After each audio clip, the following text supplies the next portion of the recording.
Mas você não vai encostar? Ah, é verdade. Eu já tô esquecido. Começou você, fala só oi.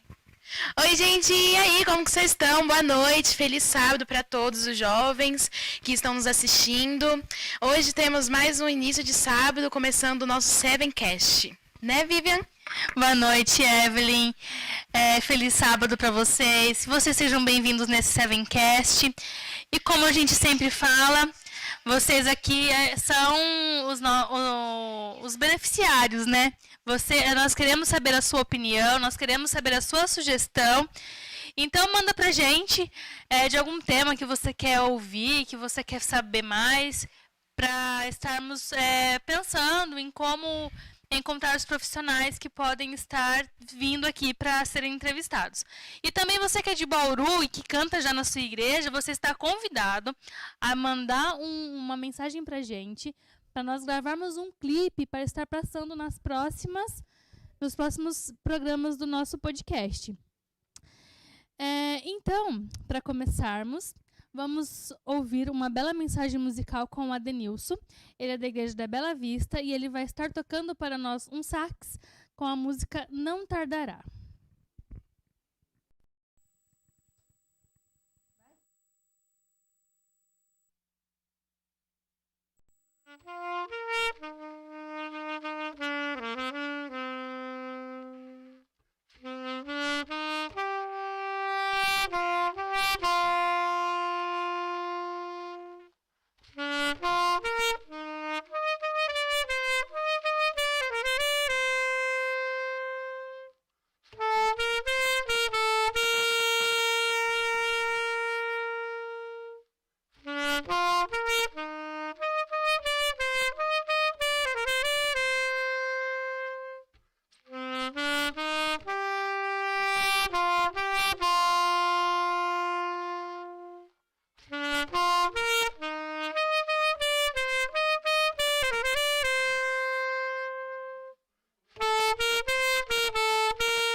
Boa noite, pessoal de casa. Boa noite pra gente que está assistindo aqui, que está entrevistando. Boa noite pro pessoal que está nos assistindo. A Roberta, a Jonice, a Joelma, a Sônia, a Priscila, a Jonice e a Rita.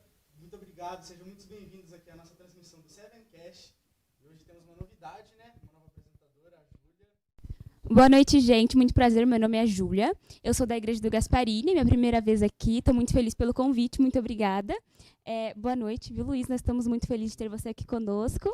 Tá bom? Agora temos o entrevistado dessa noite, né? Que é um psicólogo aqui da Igreja Adventista de Bauru, o Luiz. Bom, Luiz, pode introduzir, né? Contar mais sobre você, sobre você. Então, a minha formação é de psicologia. Eu fiz essa formação na Universidade do Sagrado Coração, aqui em Bauru. E eu comecei a estudar lá após os 40 anos de idade, fui bem tardio. Terminei essa formação em 2011, portanto, em 2012 eu comecei a atuar como psicólogo. Em 2012 já comecei a trabalhar. Estou na atividade de psicologia clínica até hoje, nesse momento, até agora. Então, a clínica ela é composta de vários profissionais, né? Então, todos nós dividimos ali todas as despesas, são várias pessoas que trabalham juntos, cada um tem ali a sua sala, embora também atendo online na minha residência, na minha casa, tem ali um consultório. Antes da pandemia não tinha muito essa demanda, né? Depois, com a pandemia, que as pessoas ficaram em casa, aí aumentou bastante essa procura. E hoje, praticamente, posso dizer que, no meu caso, o atendimento online ele é maior do que o presencial, muito maior. Então, porque também o atendimento online ele se expande, né? Você consegue atender pessoas de qualquer lugar do Brasil, até do mundo, se você quiser. Então, o atendimento online ele proporciona isso. O presencial teria que ser mais da cidade, ficar algo mais restrito, né? Algo mais regional, mais restrito. Exatamente. Então, essa atividade online ela está mais divulgada hoje. Então, cresceu bastante depois da pandemia. Luiz, já pensou em alguma outra faculdade ou sempre quis psicologia? Não, então, eu fiz a psicologia, formação de psicólogo, e depois eu fiz, como eu trabalhava paralelo eu era servidor público municipal, técnico de administração, eu fiz uma faculdade de gestão pública. Sim. Também fiz gestão pública, bem depois que eu fiz a psicologia, e depois eu fiz também agora, recente, 2 pós-graduações em gestão de administrativa de saúde mental, né? E fiz também pós-graduação em gestão de administração de dependência química. Então, fiz as 2 pós-graduações dentro da área da psicologia. E gestão pública eu fiz mais como um complemento de onde eu trabalhava. Agora eu me aposentei, eu não me dedicava 100% do tempo, eu ficava dividido. Agora que eu me aposentei do servidor público, então agora eu estou dedicando praticamente período integral à psicologia agora. Boa noite, pessoal de casa, né? Fiquei sabendo aqui pela produção que teve um problema no microfone, não estava saindo som, mas eu queria voltar aqui, cortar um pouco o Luiz, para voltar, dar boa noite, pessoal de casa. Tem muita gente nos assistindo, tem 30 pessoas agora online. Desculpa, pessoal, agora eu vou dar boa noite para cada um, pela Roberta, a Jonícia, a Joelma, a Sônia, a Priscila, a Jonice, a Rita, a Jonice de novo, o Tiago, a Elizabeth, o João, a Marina, todo mundo que está nos acompanhando aqui de casa. A Vivian está aqui, né? Me perdoa aí pelo acontecimento, né? Mas voltando aqui a falar, né? Você falou onde se formou, como se formou. Tem uma curiosidade aqui, que eu acho que é de muita gente aqui de casa. Qual é a diferença de um psicólogo para um psiquiatra? Qual é a diferença? As 2 profissões elas trabalham dentro da questão da saúde mental. Só que o psicólogo ele tem várias áreas que ele trabalha. Na verdade, ele pode ser um psicólogo, ele trabalha com psicologia organizacional, que é ali nas empresas, apoiando os trabalhadores. O psicólogo atua na psicologia hospitalar, dentro dos hospitais, dando ali uma atenção à família do internado, do doente. O psicólogo ele pode trabalhar também na psicologia clínica, que é a minha área, né, a psicoterapia. E assim sucessivamente o psicólogo ele tem essas abrangências. Dentro da psicoterapia, né, então ali o tratamento ele é sem uso de medicamento. Essa é a diferença do psicólogo para o psiquiatra. O psiquiatra ele é formado em medicina, ele é um médico e ele atende mais saúde mental, mas vamos dizer assim, dentro das questões mais fisiológicas, né? Vamos dizer, algo que precisa de intervenção médica quando o transtorno mental ele está numa situação grave, que o psicólogo não consegue intervir, conversar com a pessoa, vamos dizer assim. E o psiquiatra ele atua praticamente ali nas questões da psicose em si. Psicose, quando a gente fala de psicose, eu estou falando quando a pessoa tem alucinação, delírios, o tipo da esquizofrenia, por exemplo, que precisa de intervenção médica, porque o médico precisa receitar alguns medicamentos para que a pessoa entre num controle, né? Vamos dizer, o psicólogo, como ele trabalha com a terapia sem o uso de medicação, então só é possível ele atender essas pessoas quando elas estão conscientemente ali, né? Então o psiquiatra ele atua mais nessa área para que o psicólogo possa ter uma condição melhor de atender quando necessariamente a pessoa ela não tem aquela consciência, condição em si, né? Na verdade, hoje em dia acontece uma coisa assim, na verdade a pessoa deveria ir no psicólogo primeiro, né? Vamos dizer. E o psicólogo, psiquiatra. sim, o psicólogo ali faz uma avaliação, um teste, vamos dizer, e se o caso for na psicoterapia, ele vai ficar por ali, e se for um caso de psiquiatria, então o psicólogo... Aí vai encaminhar para um psiquiatra, né? Exatamente, mas o que acontece muito ao contrário, as pessoas vão no psiquiatra e aí para ali, vamos dizer, né? Que aí ele receita os remédios, né? E aí... Sim, porque vamos fazer uma analogia do transtorno mental. Vamos imaginar assim vamos imaginar um incêndio numa casa. Uma casa está pegando fogo. E o alarme ele está disparado ali, porque a casa está incendiando, né? Aí alguém vai lá e desliga o alarme. Ou seja, desligou o alarme, parou todo aquele barulho, Mas o fogo ainda mas tá... o fogo ainda continua ali. Uhum. O que acontece muito é que a pessoa ela vai no psiquiatra, vamos dizer assim, e o psiquiatra vai ver os sintomas que estão ali. Os sintomas é aquilo que está visível na pessoa, que está, inclusive, incomodando todo mundo, até a própria pessoa. E o psiquiatra, então, é aquela pessoa que vai dar o medicamento, ou seja, como se cortasse lá o alarme da casa. Sim. Então, ele dá o medicamento, a pessoa, os sintomas, ele praticamente... Só que o incêndio ele continua na casa. A pessoa continua com o problema que está causando aquele transtorno mental. Né? Então, o psicólogo é que vai trabalhar na origem. Sim. Né? Então, o psicólogo seria o bombeiro que iria apagar o incêndio da casa. Aí, assim, né, nesse ramo de psicologia é muito extenso, né? Tem várias áreas, assim. E eu queria saber, por exemplo, tem um psicólogo, assim, que estuda, vamos supor, a origem. Aí tem vários ramos, assim, ramificações dentro da própria psicologia que estudam coisas diferentes. Por exemplo, tem psicólogos que são comportamentais, né? Que avaliam o comportamento da pessoa e tudo mais. Tem essa diferença, assim, ou... Sim, isso bem na área da psicologia clínica fica um pouco mais fácil da gente poder explicar. Quando você vai atender e trabalhar com saúde mental, você precisa ter um suporte teórico. Você precisa ter, como científico, você trabalha com a ciência, você precisa ter um suporte teórico no que você vai se basear para poder atuar ali dentro da saúde mental.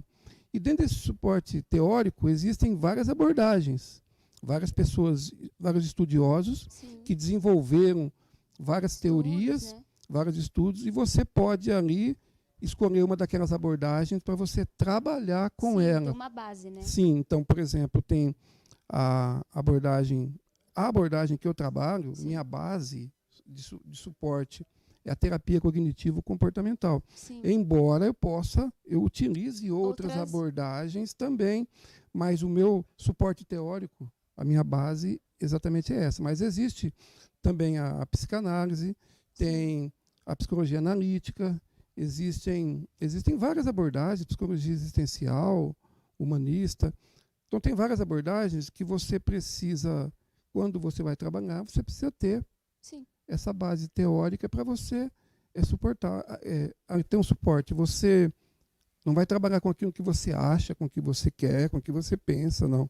Já estudaram sobre o assunto, já está ali na literatura, e você vai, então, trabalhar dentro dessa questão científica ali. Então, essas abordagens Sim, é que você precisa ter para poder ter um direcionamento. sim, entendi. Ô Luiz, agora finalizando aqui essa primeira etapa, quem não sabe, nosso programa é dividido em 2 etapas, onde a primeira é umas perguntas mais pessoais, falando mais sobre ele, a formação dele, quem é ele. E no nosso segundo bloco, que daqui a pouco ele vai vir, a gente vai falar sobre o nosso grande tema, sobre a saúde mental. Mas antes de finalizar nosso primeiro bloco, a Jonice fez uma pergunta aqui. Quais são os tipos de transtornos que você tem atendido ultimamente? Quais são os mais transtornos que você tem atendido ultimamente? Só para finalizar rapidinho. Sim, o que mais tem aparecido é o transtorno de ansiedade, que a gente vai chamar de transtorno de ansiedade generalizado, né?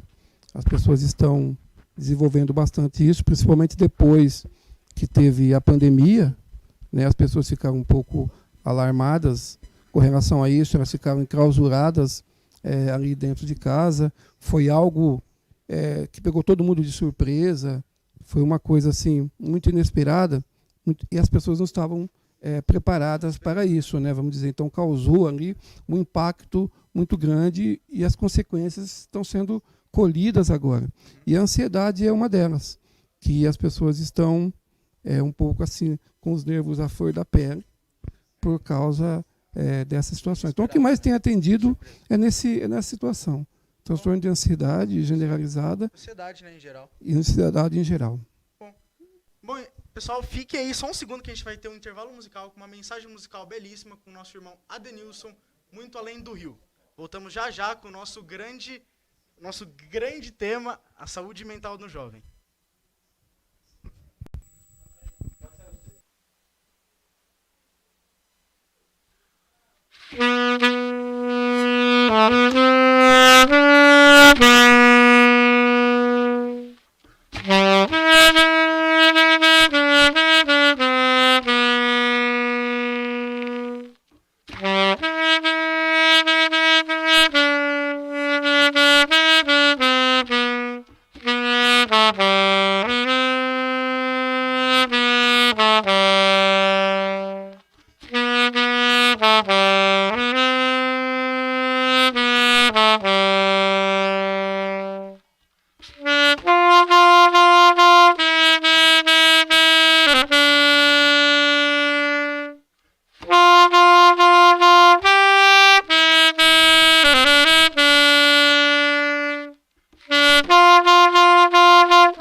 Boa noite, pessoal de casa. Voltamos aqui para o nosso segundo bloco, agora com o nosso belíssimo tema, né, falando sobre a saúde mental. Desculpa aí pelos acontecimentos ocorridos, né, que aconteceram no primeiro bloco, eu estava sem microfone. Agora vai estar tudo certo, agora profissional, tá? Vamos. Agora no segundo bloco, né, a gente vai começar a sua pergunta sobre o nosso tema. E a primeira pergunta aqui já é referente ao sono. O sono, falando sobre o sono, ele afeta a nossa saúde mental? Dormindo pouco, dormindo muito, dormindo errado? Fala aí. Sim, o sono ele é fundamental, né, tanto dentro da questão fisiológica, mental, do cérebro em si, como na nossa saúde mental. Existem muitos estudos, né, hoje em dia sobre isso, e inclusive falando um pouco mais do lado mental, durante o sono que acontece o que a gente vai falar sobre a questão dos sonhos, né, onde as pessoas sonham. E dentro da questão da psicologia é muito estudado essa questão do sonho em si, né? O Freud escreveu um livro, praticamente, a interpretação dos sonhos sobre isso. Durante o sono, os sonhos, eles é onde vai acontecer ali, por exemplo, as ideias, as nossas reformulações das ideias, as coisas que aconteceram ali durante o dia, durante a semana, durante o sono, ali através do sonho, que essas ideias são organizadas, elas são elaboradas, são trabalhadas em si. Enquanto não existe um sono dentro da normalidade com qualidades, essas coisas ficam prejudicadas. É importante, qualquer dificuldade com relação ao sono, procurar uma ajuda médica primeiro, para fazer uma avaliação orgânica, para ver se não é algo fisiológico, questão neurológica, por exemplo, do cérebro em si. Se for descartado essa possibilidade, então aí procurar uma ajuda da psicologia para poder entender e buscar as causas, né, psicológicas em si dentro da saúde mental. Mas o sono ele é fundamental. Precisa se observar muito bem isso, e você vai perceber a qualidade a hora que você acorda, né? De manhã. Você tem que acordar dentro do número de horas que você dormiu, acordar ali satisfeito, acordar descansado, acordar preparado. Então, a forma como você acorda de manhã é que você vai verificar. Se você acorda cansado, acorda ali indisposto, então tem alguma coisa que está acontecendo ali que você precisa verificar. Mas o sono ele é vital, é fundamental para a nossa saúde, tanto física como mental. A questão, né, do sono. As horas, são 8 horas mesmo que a gente tem que dormir? Ou... Porque eu já vi estudos que falam que às vezes varia, pode ser 6 horas, assim, varia de pessoa, ou o ideal mesmo são 8 horas para ter um dia bem disposto, ou... Assim, dentro do que a gente tem visto, tem estudado, tem lido, isso varia muito, não tem uma questão fechada, porque as pessoas, cada um vai ter a sua rotina diária, cada um vai ter a sua fisiologia, cada um vai ter a sua disponibilidade mental. Então não dá para você colocar uma questão de horas. Dizem aí, né, de 6 a 8 horas, mas o que vai determinar essa quantidade de horas em si ou não é a qualidade que você está tendo. Independente da quantidade que você durma ou não, a qualidade do sono que é o mais importante. É como você acorda de manhã que vai determinar se o teu sono está com uma qualidade ou se ele está prejudicado ali por alguma coisa, precisando de alguma intervenção. Falando mais de questões atuais, né, recentemente, esses ataques em escolas. Essa questão dos jogos, da internet, influencia no comportamento das crianças, nessas questões que estão acontecendo recentemente? Então, esse é um tema atual, né, que está assustando todas as pessoas aí. Algumas coisas estão acontecendo. Primeiro, antes de até dizer para você essa questão da influência, que existe uma influência sim, não que a influência seja algo que vá colocar ali, entrar na mente da pessoa, não. Mas ela desperta algo de ruim que a pessoa já possa ter, vamos dizer, um histórico que ela já tenha ali de violência, alguma coisa desse tipo. Então, isso pode despertar essa questão. Então ela né? já tem esse instinto de violência. Daí, os jogos, a internet desperta esse instinto, por exemplo. Sim, todos nós, independente de... todos nós temos o nosso lado que também é violento, vamos dizer assim, não é só paz e amor, vamos dizer. Então, os jogos ali, eles podem despertar o que há de mais ruim, vamos dizer assim, nas pessoas. A gente tem visto essas questões que aconteceram aí. Primeiramente, precisa tirar um mito, né? Acabar com um mito que se propaga, que se fala assim que a adolescência, a questão da adolescência dos jovens, eles são problemáticos. A adolescência é um período, até entre aspas, falam aborrecência, usam alguns temas assim nesse sentido. Mas isso é um mito, porque a grande maioria dos jovens e dos adolescentes, a maioria mesmo, eles não têm nenhum problema com relação a isso. Eles passam nessa idade tranquilamente, sem nenhuma dificuldade, sem nenhum problema. É uma minoria que tem essas questões que desperta, que nós estamos vendo isso aí que aconteceu agora, é uma minoria bem...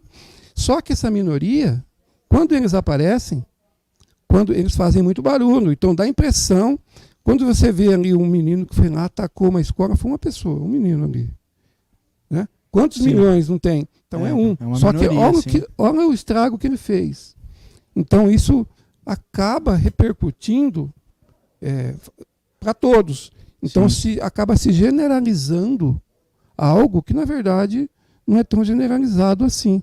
A maioria passa tranquilamente. Não tem nenhuma dificuldade. Não é um aborrecente, vamos dizer assim. Mas fica essa fama. Né? Porque a minoria que aparece ali faz muito barulho. Faz um estrago grande. Faz um estrago muito grande. A gente está vendo aí as intervenções que estão fazendo para poder amenizar essas situações, mas primeiramente precisaria colocar esse foco, né, que a gente está dizendo que a grande maioria ela está dentro ali do que se espera. Do normal, né, do padrão. Então, às vezes, pode usar um certo exagero para usar algumas coisas que acaba atingindo outras pessoas que não têm muito a ver. É muito mais fácil, talvez, você pontuar, né? De repente, você vai na escola, você vê as demandas. Os professores, os pais, direcionar a eles, e eles vão te dar ali o aporte, né? Eles vão indicar para você ali quem são essas pessoas que talvez você tenha que trabalhar. Né? Mas a gente vê que fica uma coisa muito generalizada. Por exemplo, nós vemos aí agora que estão reforçando o policiamento, estão reforçando as seguranças lá dentro das escolas. É importante isso? É importante, faz parte, é um fator que vai ser ajudado. Mas isso pode despertar também alguma... ou seja, vai despertar ali uma certa tranquilidade, uma certa segurança nos pais, nas próprias crianças em si, nos professores, mas é algo que não sei se vai contribuir em si para resolver o problema. O problema, essa questão é um assunto muito mais delicado e é uma questão muito mais profunda que a gente pode imaginar. Né? Envolve muito Nós mais coisa, precisamos né? trabalhar com os adolescentes, com os jovens, precisa dar vazão para eles poderem ali expor o que eles estão sentindo, o que eles estão pensando. Né? Porque aí aquela repressão que é feita em cima deles, quando isso vem e explode, não tem uma vazão ali para eles, é o que acontece. Agora falando mais sobre a ansiedade generalizada, a Joelma fez uma pergunta aqui, falando assim: boa noite, poderia citar os sintomas que detectam que estamos passando por uma ansiedade generalizada? Bom, a questão da ansiedade, vamos dizer assim, que se você for falar tecnicamente, quando a gente fala de ansiedade, nós estamos falando de emoções. Emoções são sentimentos, né? Vamos dizer assim. É algo que todos nós temos, todos nós experimentamos. Né? para dizer que você é um ser humano em si, você tem que ter ansiedade. Sentimento, né? Todos nós temos. A questão é o grau que isso acontece. Então, a grande questão que a gente precisa analisar e verificar é até o nome transtorno. Transtorno de ansiedade generalizada. Sim. O que precisa ser observado é o transtorno. Quando algo começa a ser um transtorno para você, começa a prejudicar a sua vida, começa a atrapalhar os seus afazeres normais que você tem, começa a intervir na sua vida em si, é a hora de você procurar ajuda. Porque a ansiedade em si é algo que todos nós vamos ter. Todos nós temos, daí Todos nós temos Uhum. Quando quando ela se torna um transtorno, que é o nome diz, né? Isso, quando ela fica intensa, numa quantidade ali, num grau, num score, que vai atrapalhar você. Começa a interromper Você começa sua a vida. perceber, né? Eu posso citar, por exemplo, um dos transtornos da ansiedade que chama também o TOC, que é o transtorno obsessivo compulsivo. Sim. Fica mais fácil para a gente dar um exemplo. O transtorno obsessivo compulsivo, por exemplo, todos nós temos também. Só que é um grau muito pequeno. Por exemplo, Minimalista, né? Um bagulho que a gente nem é percebe. normal. Agora vamos dizer assim, a pessoa vai sair de casa e ela volta para conferir a porta É. se fechou ou não. Você esqueceu a chave. Não, você voltar para conferir a porta uma vez, você foi lá no portão, peraí, voltou, conferiu e foi embora, tudo bem. Agora, se você voltar 70 vezes para conferir a porta, isso você vai chegar atrasado nos seus compromissos, isso já vai ser um transtorno para você, isso já vai começar a atrapalhar a sua vida. Então aí você precisa procurar ajuda. Sim. Então é esse grau que eu estou querendo dizer. A ansiedade também é a mesma coisa. Quando começa a impedir você de fazer as suas atividades, aí é hora de você procurar ajuda. Sim. Eu tenho uma pergunta. Qual seria, assim, os sintomas da ansiedade? Teria, por exemplo, tem pessoas que falam que tirar a pelinha da boca ou ficar balançando a perna, isso seria sintoma de ansiedade? O sintoma de ansiedade, a ansiedade, ela é a gente tem que pensar assim, que ela é uma emoção, é um sentimento, né? Então, geralmente, ela é uma resposta a algo que está acontecendo. Ela não acontece no vazio, não acontece do nada. É algo que todo ser humano tem, porque faz parte da natureza humana para te ajudar nas suas dificuldades em si. Mas, por exemplo, vou dar um exemplo para você entender. Quando fala de sintomas, é uma coisa meio complicada de se dizer, de se explicar. Mas é assim, vamos supor que você vai fazer uma prova, você tem um exame, um concurso, alguma coisa desse tipo que você vai prestar. Então, aquele frio, né, na barriga que você sente, aquele coração que dispara, às vezes você começa a transpirar e tal, isso é uma questão ali que está dizendo para você que você está ansioso, que você está experimentando ali um sintoma de ansiedade. A observação que a gente tem que fazer é no nosso corpo, a sensação que vai dar para o nosso corpo fisiologicamente, alguns sinais. Alguns sinais são esses. O coração, geralmente ele dispara, a gente fica... O pensamento chega logo. Isso, a gente fica ali naquela preocupação. Cada um vai reagir de alguma forma nesse sentido, né? Mas é sempre analisar e verificar o que está acontecendo, né? Que está disparando, que está provocando essa questão. E na verdade, a questão da psicologia, do psicólogo clínico em si, nós não precisamos esperar ter alguma coisa ou sentir alguma coisa para você ir no psicólogo. Esse que é o grande problema.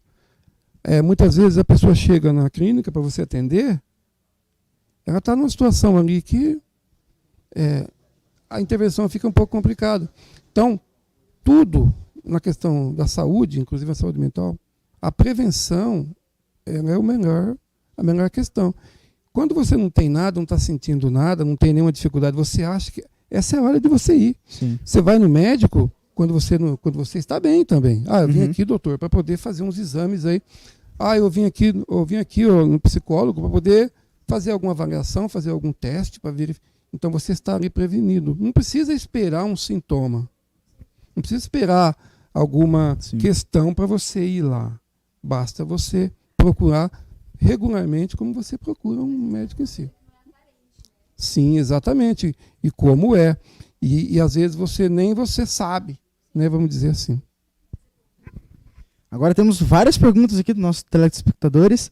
A primeira aqui, a Rita, ela conta um caso do sobrinho dela e que fala assim: Luiz, meu sobrinho é assim, falando sobre ansiedade, né? E não vai ao psicólogo porque diz que não tem paciência, ficar sentado falando com alguém, né? E como fazer para ajudar ele nesse sentido?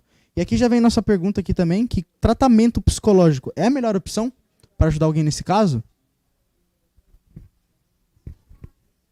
Então, existem hoje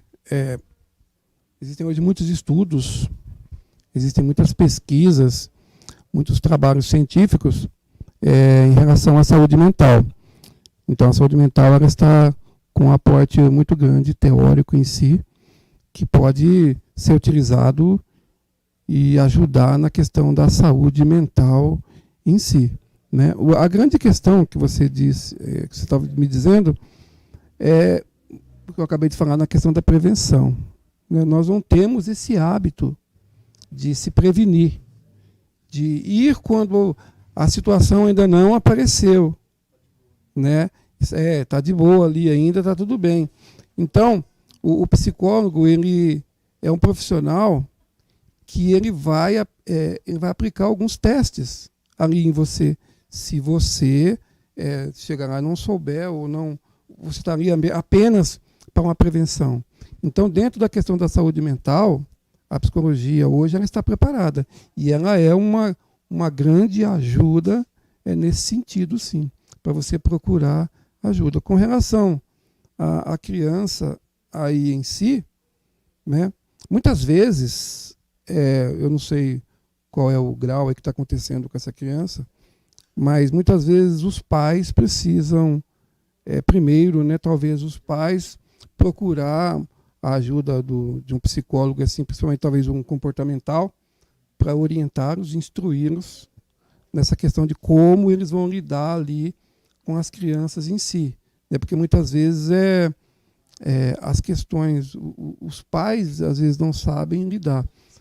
Muitos pais acham que a criança ela não vem com um manual, mas vem. Existem muitos livros hoje, se você procurar, se você buscar, lógico, que você precisa ver os autores, quem escreveu, se são pessoas conceituadas, pessoas que estudaram, para você pesquisar, para você verificar. Alguns pais acham que talvez já nasce sabendo, ou que eles vão aprender na prática ali, aprender. Não, é importante você buscar uma ajuda teórica, você pesquisar, você ler alguma coisa sobre isso. Tem manuais interessantíssimos, livros ótimos, que vão orientar os pais a poder lidar ali com as crianças em si. E tem muitos pais, né, assim, que acham que por ser criança ou ser adolescente não sofre com um problema psicológico, né, problemas mentais, assim. Porque, só estuda, né, não faz nada, como que vai ter algum problema assim? E tem muitos casos, né, de crianças ou adolescentes que têm, né, problemas psicológicos. E outra pergunta que fizeram aqui que além, né, da ajuda de algum profissional, um psicólogo, tem como nós, né, ajudar alguém com depressão, com ansiedade? Você fala sem ser uma pessoa que está preparada para isso, estudou. Sim, uma pessoa que si. É amigo, ajuda, família, parente. Então, é um pouco complicado isso, porque, na verdade, para você abordar determinadas questões, você precisa ter algum conhecimento técnico em si. Muitas vezes, a forma como você vai abordar ou você vai conversar com alguma pessoa que tenha uma questão dessa, você pode ter boas intenções, você pode falar ali algumas coisas que você acha que é interessante, mas muitas vezes, se você não tiver um aporte teórico, um conhecimento em si, você pode atrapalhar mais do que ajudar. Sim. Porque a questão do psicólogo, ele não é um amigo. Ali, nós temos um contrato terapêutico de um profissional para um paciente. A questão ali é profissional em si. Não é uma questão de amizade e tal. Ali vão ser tratados assuntos, né, pertinentes ao que a pessoa está trazendo para si. Então você precisa ter algum conhecimento teórico em si para lidar com isso e tudo mais. Porque, O mais recomendado, então, é aconselhar a pessoa a ir a um psicólogo, né? A um profissional. sim, dependendo do que você está querendo, do que você está buscando, Sim. é mais aconselhável. Outra pergunta que fizeram é que já passei em um psicólogo, passo no psiquiatra e tomo remédio. Mas quando eu estou melhor, eu paro de tomar remédios por conta própria e volto a piorar. Você tem alguma dica, um conselho que você pode dar para quem vai no psiquiatra, vai no psicólogo, daí vê que melhorou, vai no psicólogo, faz algumas terapias, vê que melhorou e para. Daí volta a piorar, volta a ter tudo que tinha antes. Alguma dica, algum conselho?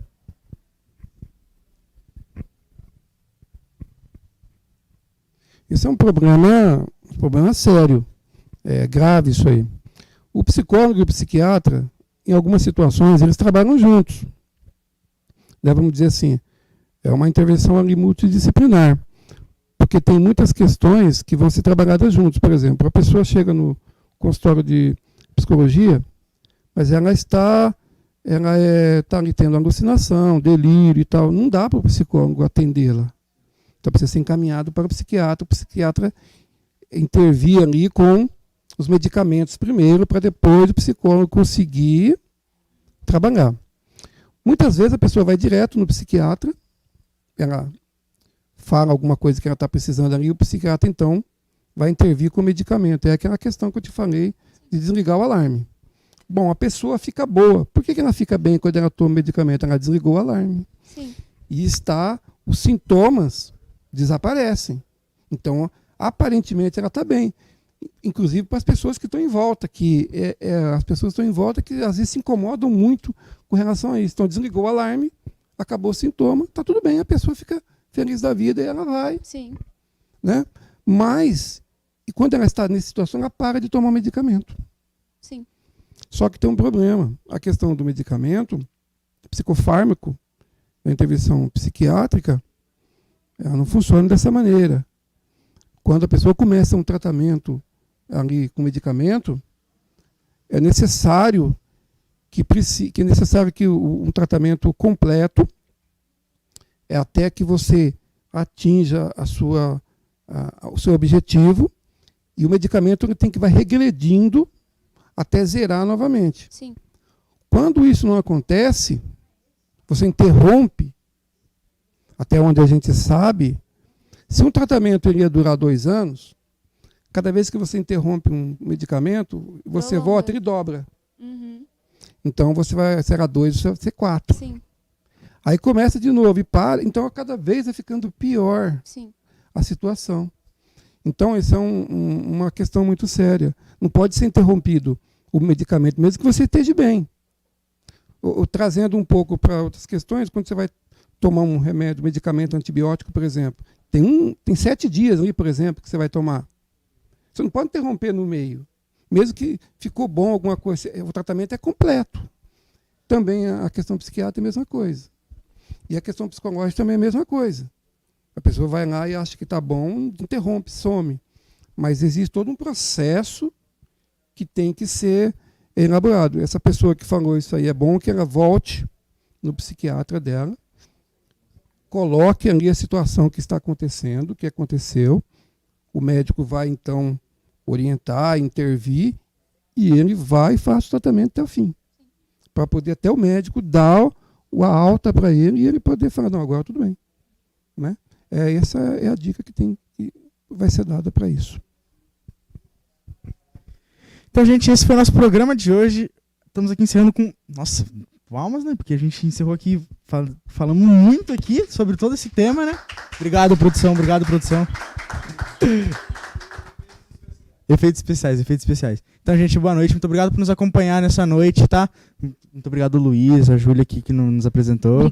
Muito obrigada, viu, Luiz, por essas explicações que o senhor nos deu, que é muito importante, né, na nossa sociedade, saber dessas coisas, desses assuntos. Muito obrigada, pessoal. Esperamos vocês na próxima, viu? Agradecemos a presença de todos. Tenham um feliz sábado. Até Tchau, mais, tchau. gente.